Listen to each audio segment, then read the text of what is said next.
2 दिन गुजर गए थे मगर हिजाम की कंडीशन हैंडल नहीं हो रही थी। डॉक्टर ने एक्शन लेने को फैसला किया था और ऑपरेशन की इजाजत मांगी थी, मगर मसला ये था कि सेम ब्लड मिलना मुश्किल था। दिल भी एक ब्लड ग्रुप वाले बंदे का चाहिए था। गुजरे तो ये 2 रोज थे मगर इर्ज के लिए क़यामत से ज्यादा भारी थे। अगर इसे कुछ हो गया तो मैं क्या करूंगी। वो अकेली बालकनी में चल रही थी। इर्द गिर्द सब आहिस्ता आहिस्ता लगता था जैसे वहाँ सबके भीतर तन्हा सी हो गई थी। ये लड़की जो हमेशा भीड़ में रहती अपनी अलग शनाख्त से, मगर इस भीड़ में वो आज अकेली रह गई थी। नहीं, मुझे वो लड़का हर हाल में चाहिए। वो सर उठाती खुद कलामी करती सामने वाले कमरे के बंद शीशे से बने दरवाजे को देख रही थी, मगर तभी इस बिल्डिंग में मीडिया का शोर सुनाई दिया। वहाँ कैमरेमैन, इंटरव्यू लेने वाले लोग आने की कोशिश करते, मगर बिल्डिंग के बॉडीगार्ड ने इनको रोके रखा था। वो सब इर्ज को ट्रेस करके यहाँ तक आए थे। फिर हर न्यूयॉर्क हेडलाइंस चैनल पर इन दोनों की खबरें भी फैला दी गई थी। इसी वजह से अब मीडिया गर्म हुई पड़ी थी। इन दोनों कपल का इंटरव्यू चाहती थी, अपने सवालों के जवाब, मगर इर्ज इस वक्त बस हिजाम के लिए परेशान थी। असल में तो वो अहमियत नहीं दे रही थी, ना खुद की जात को, ना इस मीडिया और फिल्म इंडस्ट्री को। बस हिजाम की फिक्र खाई जा रही थी। वो खुद को घसीटते वेटिंग एरिया में आते, बेंच पर अकेली बैठी बेबस सी होती झुककर अपना सर पकड़ चुकी थी। दानियाल साहब डॉक्टर से मशवरा लेकर इर्ज को बताने आए थे, मगर सामने अपनी बेटी को यूं हारा देख वो दिल से परेशान हुए थे। आखिर अकलौती ही एक औलाद थी, कैसे न तड़पते अपनी बेटी को यूं बेबस सा देखकर। इर्ज तो वो लड़की थी जिसने आज तक कभी हारना सीखा ही न था। छीन लेती थी वो सब जो मिलता नहीं था, मगर मांगना और हारना सीखा नहीं था। इर्ज, तुम टेंशन मत लो, हम हिजाम का इलाज करवा रहे हैं, बहुत जल्द दिल भी मिल जाएगा, तुम बस अपना ख्याल रखा करो। वो हिम्मत देते इसके पास आते, सर पर हाथ रखते प्यार से बोले थे।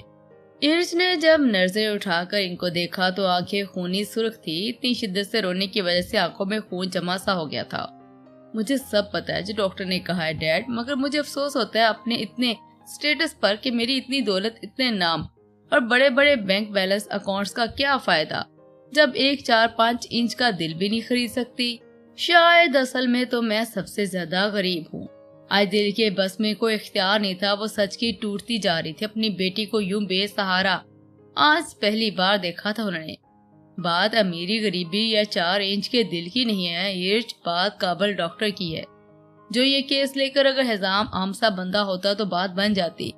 मगर तुम्हारे रिलेशन की वजह से जितनी आवाम इस वक्त हिजाम के एक साथ नजर आ रही है ना, अगर जरा सा भी हिजाम को कुछ हुआ तो सारा मलबा इस डॉक्टर पर गिरेगा। सारी जिंदगी की कमाई से बनाया गया यह अस्पताल बंद होकर रह जाएगा। समझा करो बेटी, हर कोई रोजी रोटी के लिए कभी ऐसा करना ही बेहतर समझता है। इर्ज ने अपने हाथ की हथेली को देखा जहाँ पर सफेद नजर आता आंसू का मोती गिरा था। वो दिल पर जब्त लगाते अपने बाप की बात पर हल्का सा मुस्कुराई थी। मेरे हाथ की हथेली देखिए, इसकी लकीर में लिखा है इर्ज, तुम्हें मोहब्बत नसीब नहीं है। अपना नाम रोब दबदबे से लेते हुए होंठों पर खिली मुस्कुराहट से बोलते इसने हाथ की हथेली मीच दी। निगाहें जुनूनियत से भरी थी। मगर मैं इर्ज हूँ, अगर वो नसीब में नहीं है तो मौत से छीन कर अपना नसीब बनाऊंगी।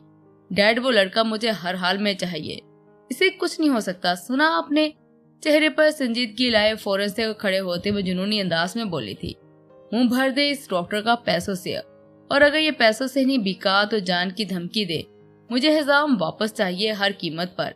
अपने बाप को अंगारी निगाहों से कहते इर्ज अस्पताल के लिफ्ट यूज करने के लिए वहां से चली गई थी। दानियाल साहब इसको देखते रह गए थे। आज से पहले ऐसा रवैया नहीं देखा था इर्ज का जैसा अभी देखने को मिला था। इतनी जुनूनियत, इतना पागलपन। सब जानती थी ये सब मुश्किल है, मगर फिर भी जिद थी तो हिजाम को पाने की। इर्ज मैडम, हमें अपने सवालों के जवाब चाहिए, प्लीज रुकिए। इर्ज को लिफ्ट से बाहर आता देख सारी कॉन्फ्रेंस भागती इसकी तरफ लपकी थी। वो ब्लैक लॉन्ग कोट पहने ब्लैक शर्ट जीन्स में थी।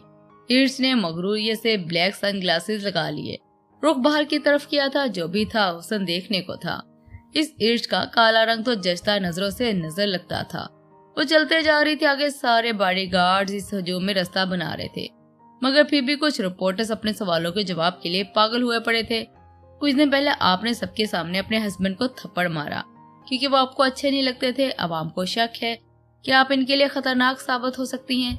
क्या आप जवाब देना पसंद करेंगी मिस इर्ज?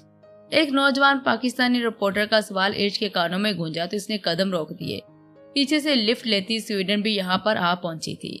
इर्श ने हैरानी से पीछे मुड़कर इस सवाल करने वाले बंदे को घूरा, जब जरा सहमा सा लग रहा था क्योंकि इर्श के चेहरे पर शदीद गुस्सा जो आया था। मैम आगे ही बहुत टेंस है, प्लीज इस वक्त किसी सवाल का जवाब नहीं मिल सकता।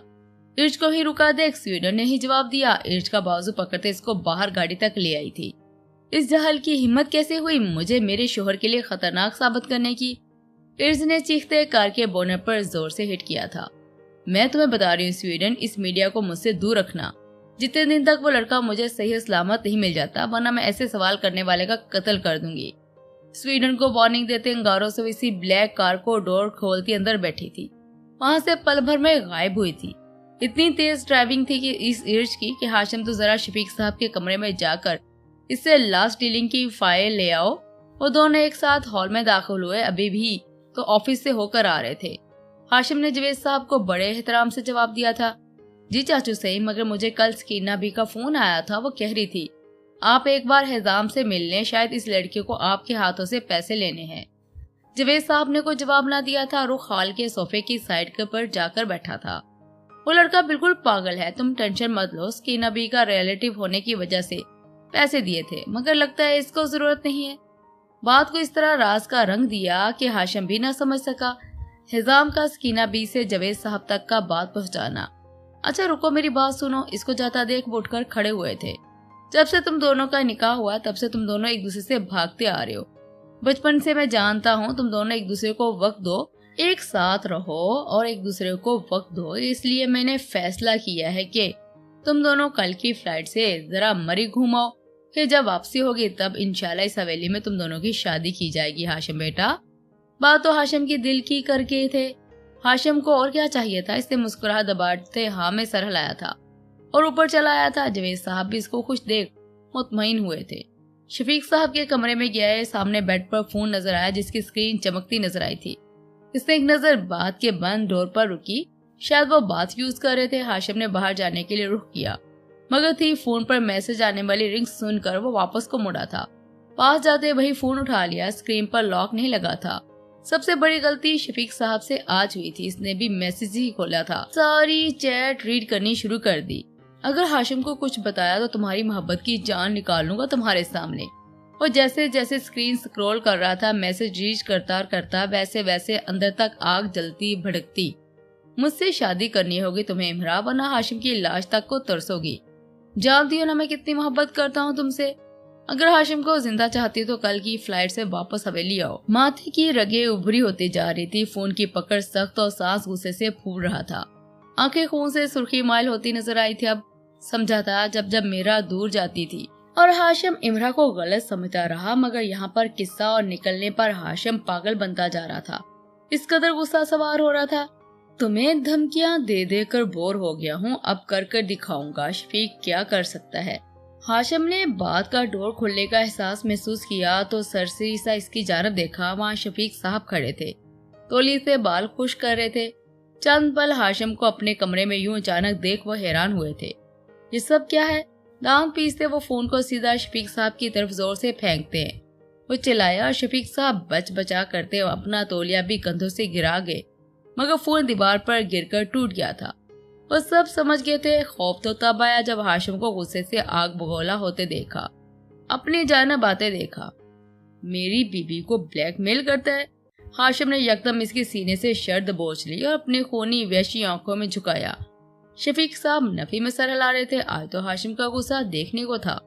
तो वो सारे मैसेज तू करता था? हाँ, हाशिम ने जबड़ा दबोच कर इसके चेहरे पर चीखते कहा, जबकि शफीक साहब डर से बस नाना में सर हिलाते जा रहे थे।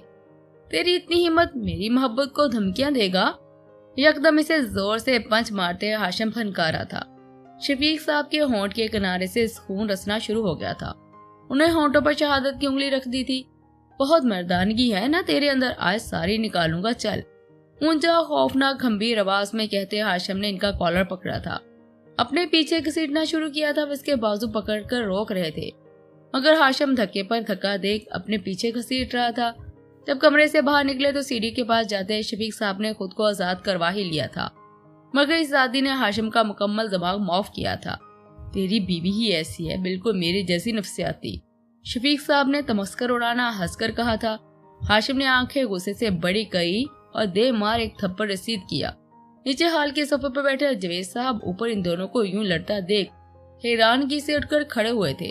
बकवास करता है, मेरी बीवी को ऐसे बोलेगा? साले कुत्ते कमीने बेगैरत नामर्द। थप्पड़ पर न जाने कितने थप्पड़ मार दिए थे और वह नीचे गिरते तो हाशिम उठाकर फिर से थप्पड़ मारता। बस इसको अपनी मोहब्बत की तौहीन ने पागल बना दिया था। जवेद ने हाशिम को काबू से बाहर देख ऊपर का रुख करना चाहा, मगर हाशिम ने शफीक साहब को इतने थप्पड़ रसीद किए कि वो इनबैलेंस होते सीढ़ियों से बल खाते नीचे जा गिरे थे। मगर हाशिम फिर भी बस ना करते इनके पीछे तक तेजी से सीढ़ियां उतरता आया था। हाशिम बस करो, पागल मत बनो, छोड़े ही नहीं, क्या हो गया तुम्हें?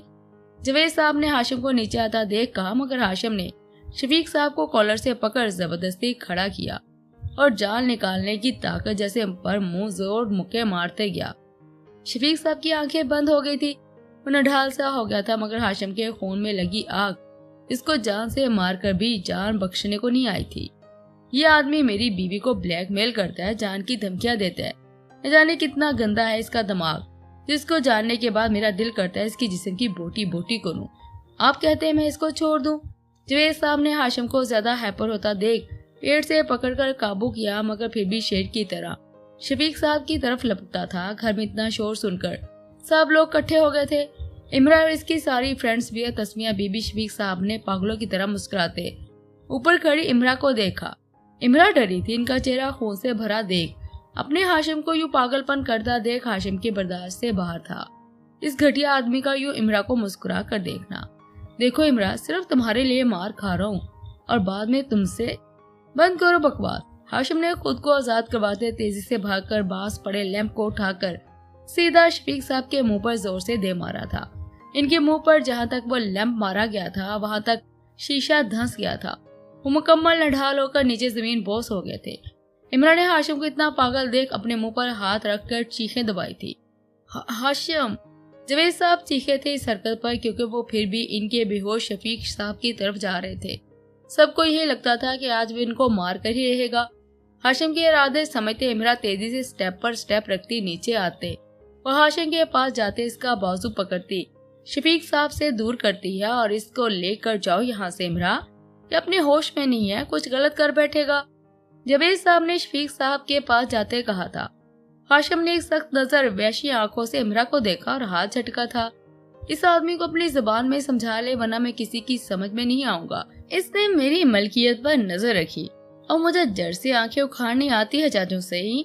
शहादत की उंगली दिखाता वह जवेद साहब को वार्निंग दे रहा था। इस हाल से बाहर का रुख किया था, भारी कदमों से चला गया था। इमरा देखती रह गई थी इसको और इसने एक नजर भी पीछे मुड़कर नहीं देखा था। नाराजगी तो थी बस इमरा का सब सच पाने पर, जिसकी हाशिम रात को कसर निकालता अपनी मोहब्बत से मुंह जुबानी हर सच सुनकर। इस कमरे में अकेली सोफे पर सर गिराते आंखें मूंदे लेटी थी। इस कमरे में मशीनों को ऐसा ऐसा से आवाजें सुनने को मिलती थी, जैसे किसी की हार्ट बीट की आवाज मशीन बयान कर रही हो। पास बेड पर लेटे शख्स की आहिस्ता से आंख खुल रही थी। वह अंधेरा अंधेरा महसूस कर रहा था। नजर सामने छत पर गई थी। इसने पलके झपकते इर्द गिर्द देखने की चाह की थी।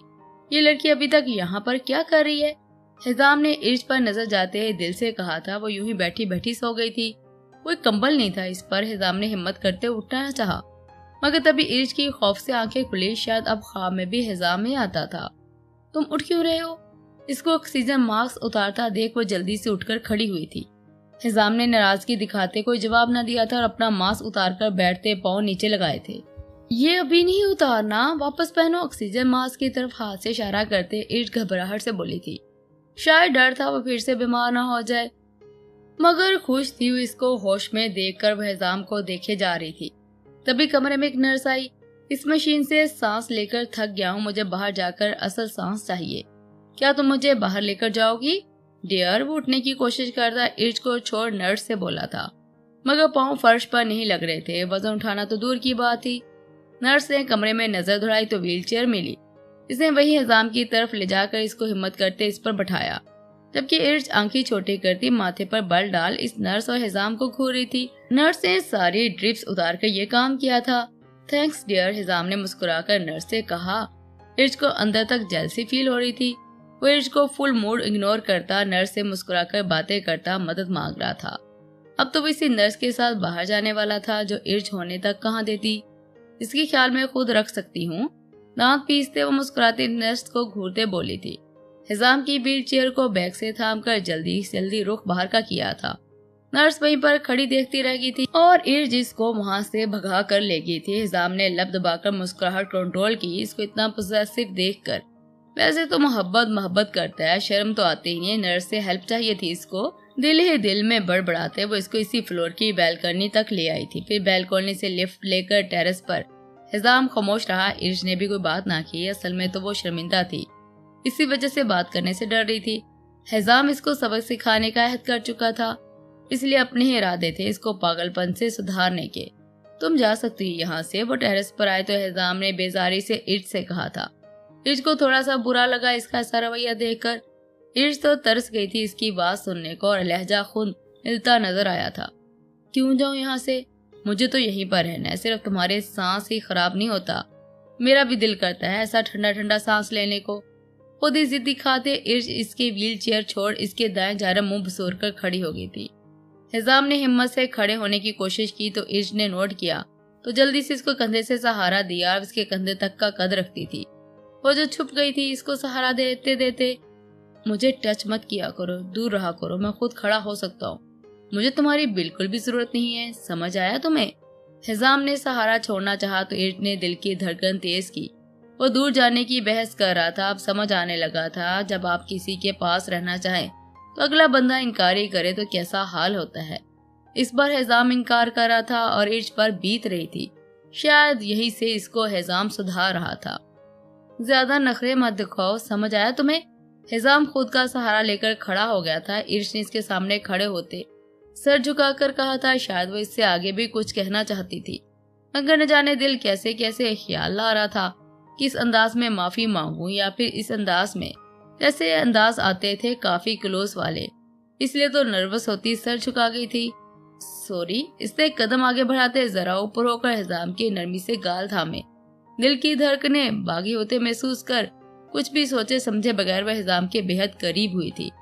हिजाम की शौक सी आंखें फटी, अपनी पोजीशन से जरा ना हिला था, बिल्कुल जम सा गया था।